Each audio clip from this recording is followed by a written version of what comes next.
Hey all, and welcome back to Ascendancy Gaming and a new video on the channel going over how to get your Vaal Lightning Strike character up and running for a fairly reasonable budget.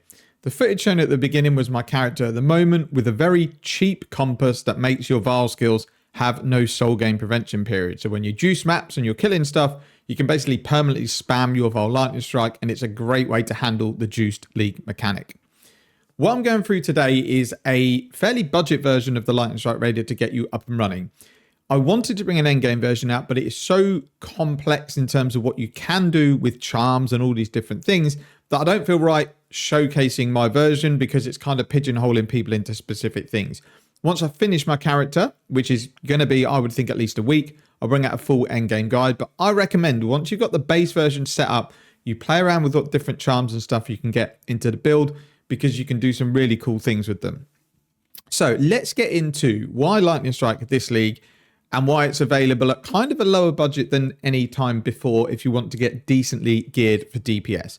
I would think with this budget version, on bosses with your Vaal charges up and your Flasks up, you're going to be between 10 to 12 million DPS. On clear, you're going to have millions of DPS and you're going to be obliterating screens.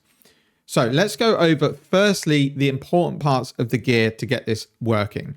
Now, this is POE because my character is way more advanced than this, but I want to go through kind of just the skill gems, the gear, and what you need to get it going. Firstly, we'll go through the items because they're actually very, very cheap to get. Because charms can give us a lot of base crit chance if we get power charges, the claw ends up being very, very cheap because we don't need crit chance. All you really need is cold damage, lightning damage, attack speed, and then you craft elemental penetration. Have it on an Imperial Claw or a Noble Claw. That is your claw done. It should be cheap to buy or easy to craft. Buy a base with either fractured attack speed, lightning damage, or cold damage, and just essence craft until you get your open prefix. The easiest way is probably buy a fractured attack speed base, craft with essences of wrath until you hit cold or fire damage, then just craft Ellie Pen. That's it.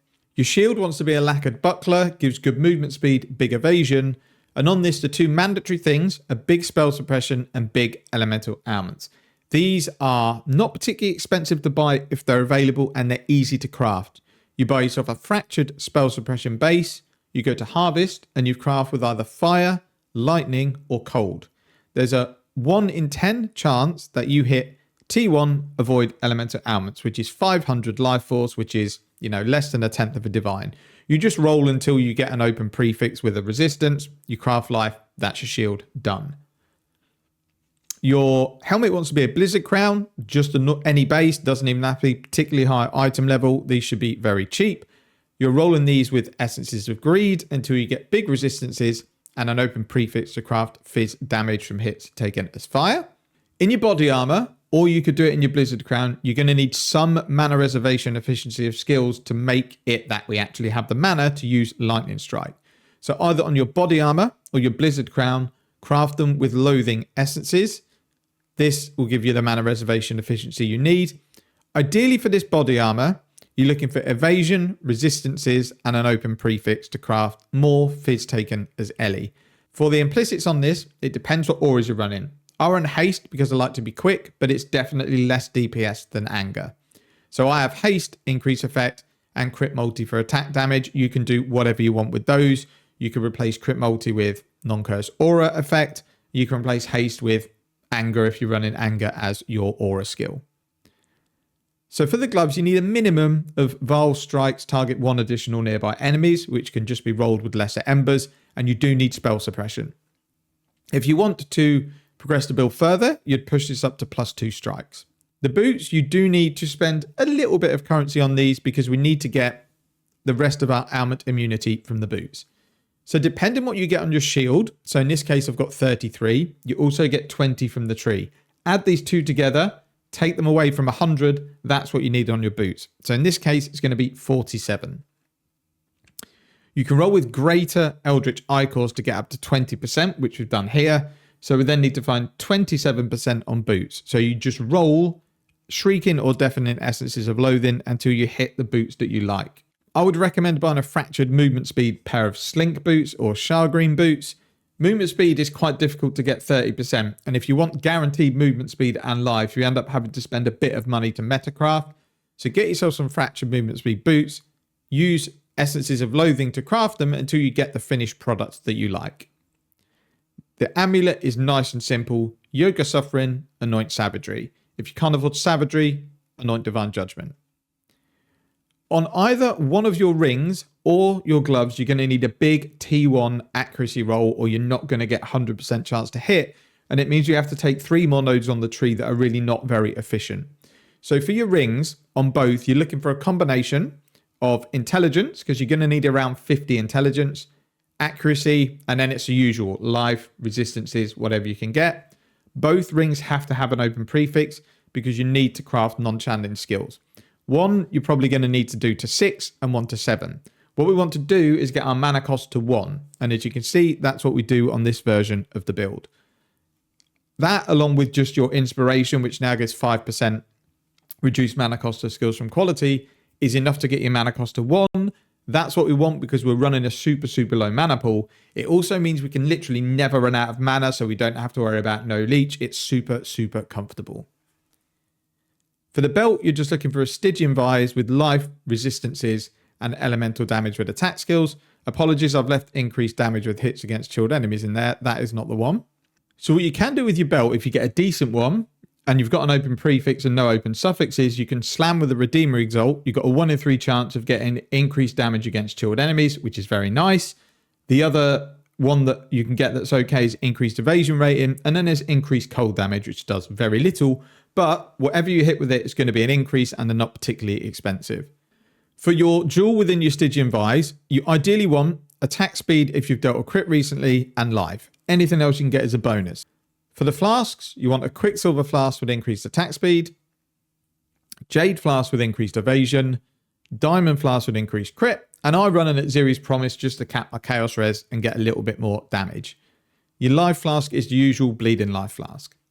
So we're getting onto the fun and interesting bits of the build that make it tick on this mediocre gear. First thing we're running is a large cluster jewel, which you don't have to have this combination. We just need a large cluster jewel. Corrosive Elements, Overshot, Widespread Destruction. If we go into the tree, you'll see that Widespread Destruction appears at the back, which is good because we don't want it. But any combination of mods with Overshot is fine. Overshot is huge. Bigger lightning damage and much, much bigger shocks. Medium clusters. First one, non-damaging ailments. You need Storm Rider. Anything else you get that isn't Deep Chill, which is going to be the one that's the cheapest, works fine. So Astonishing Affliction seems to be the next cheapest. This just gives us more elemental damage and more effect of non-damaging ailments. Then your other medium is a crit cluster jewel, and it's pressure points, basics of pain. Storm Rider is massively important because this is how you're going to generate your power charges and ramp them up.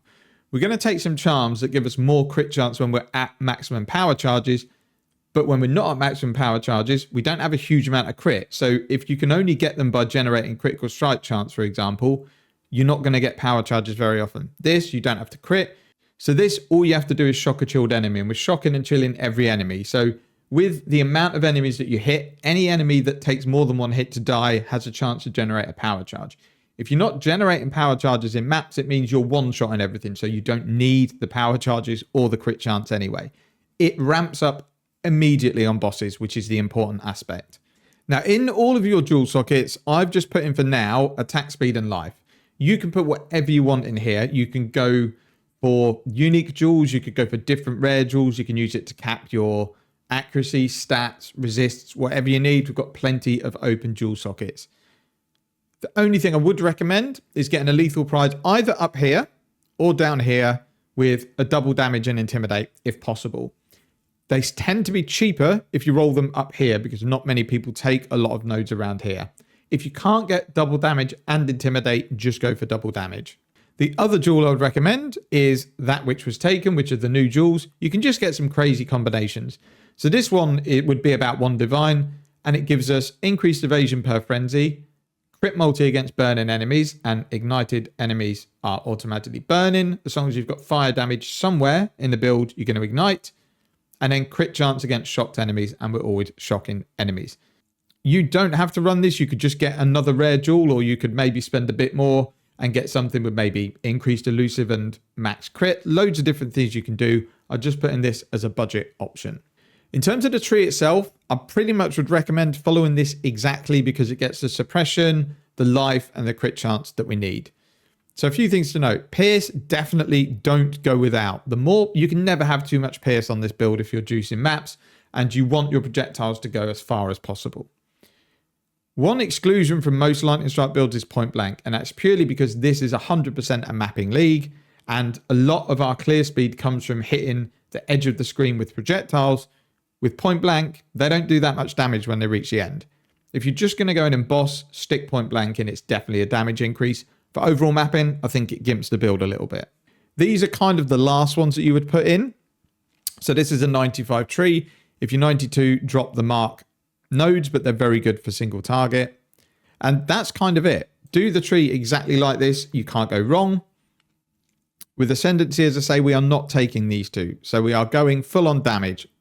Onslaught, and then both the Frenzy Charge nodes. And we'll go over the charms that I recommend, and I've picked out cheap ones that you can then make better later on. So firstly, you just need crit chance while at maximum power charges as big as you can. These are going to make up for the fact that you've got a very cheap claw without crit chance on it. Two of these make it better than an Imperial Claw with T1 crit. Here, you want Colin Strike with crit strike because that's basically about 8% more damage. If you can get something like elusive or evasion per frenzy charge as a suffix, brilliant. And then the last one, we're sticking in yet another crit strike while at maximum power charges. Again, it's not huge DPS boost on paper, but it adds to the fact that we can shock more regularly and deliver these big hits much more regularly. And this is how I recommend you set up the character. I know this was a very, very quick, I've probably spoke at the speed of light tour of the build, but I tried to do this video and it was about an hour long and it didn't really make any sense because I was going by the character I've built, which is really just built with me playing around with charms and stuff, which is what I recommend you do. So this is a setup that you want. This will do any invitation that you want. If you use tech that I mentioned with buying that compass, you can do the lead mechanic easily in T16 maps. You're going to have an absolute blast with this build. What can you do defensively? Because you'll notice that Fizz max hit is 4.6.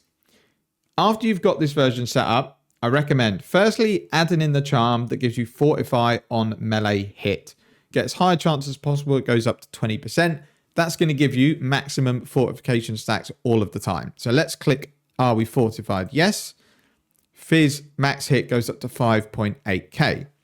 Next thing I recommend you do, and this is a little bit expensive, but it's definitely the next stage I would recommend, is you go and pick up a Grand Spectrum with 1 to minimum endurance charge. They are about 3 divines, I think. So I've got one in here. What this gives you is obviously for every Grand Spectrum you have in, you get 1 minimum endurance charge. Now, be careful. You can't go over your maximum, so don't go getting 3 of these because you're still only going to have 3 endurance charges. What you then do is pick up 2 of the cheaper ones for increased LE damage per Grand Spectrum. These, when they start building up more, give you decent damage. They're probably about 7% more damage per joule. So what this gives me is 3 endurance charges all of the time and Fortify. Elusive gives you around 20 to 25% chance to take no damage from hits. You're going to have 95% chance to evade, max spell suppression, ailment avoidance, max LE res. You could even get some max res if you wanted to.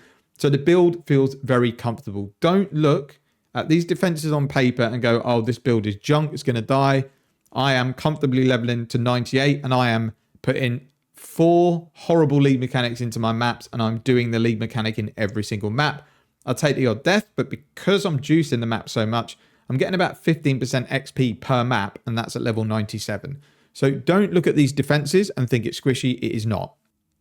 That's kind of it. I don't know if there's much more to go through. Pantheons, you definitely want to use when you're mapping. Lunaris with that shadow of that, it's amazing. And then, yeah, the minor Pantheon is up to you. So they would be your next steps. As I say, upgrade your charms to get suffixes on them. Get those Grand Spectrums to get endurance charges. And get either a charm or a jewel that has chance to fortify. So we'll go through gem links. These are the links I would recommend. You can run multi-strike if you like. I just don't like it, but it's because of the way I play. I never released the move only button, which means you can't cancel multi-strike. But I don't think it's worth it because volatility and inspiration are both really, really good. So Vaal Lightning Strike has to be quality to 20% for your +1 projectile. Inspiration 2020, again, needs to be quality for the extra reduced mana cost of skills that you now get from the quality. Volatility is massive on the build for shocks, 2020 again. Awakened added lightning damage, obviously just buy one at level 1, level it up yourself. 20% increases the level of Vaal Lightning Strike by 1, which gives us more lightning damage. Nightblade support, again 2020, and Trinity 2020. Your movement skill is just whirling blades and faster attacks. Ancestral Protector linked to multi-totem. If you don't have Culling Strike, put your Culling Strike link in here. We've got Grace, Haste, Precision. If you don't want to roll mana reservation on your body armor, you can just stick an Enlightening. That does, a better job of it, but they can be quite expensive. And then Assassin's Mark, Life Tap, Mark on hit. You should have, with this setup, 3 to 4 spare sockets to do what you want with. If you've got the strength, you could set up a steel skin. But as you can see, in this POB, we don't even hit strength and int requirements. So attributes are something that you need to work on getting. So it might be that one of your jewels you give up for attributes, or you make sure you roll, strength on a ring and intelligence on a ring. So if you wanted to push your strength up, you could run a steel skin. I think what I would look to do is just not put anything in there at the moment. You could even use the Delve fossils to craft abyssal sockets on your gear before you craft it. Then put some abyss jewels into those empty sockets. Going to be a big DPS increase. That is an option also. If those fossils still exist, I think they do. But that's kind of it for the build guide. I hope it helps some people out. I will, when I finish my character, bring out my endgame version and hopefully showcase you doing Ubers and things like that. But it's going to be at least a week away. I'm back at work next week, so I'm not going to have the time to play and do videos that I have last week and stream and things like that. But there will be another version coming out. There's a POB in the video description for the version I recommend that you build as a first iteration. Don't do it as a league starter. Get some currency from your league start build, then go into it. It's going to be much more comfortable. Thank you very much for watching. Take care and see you in the next one.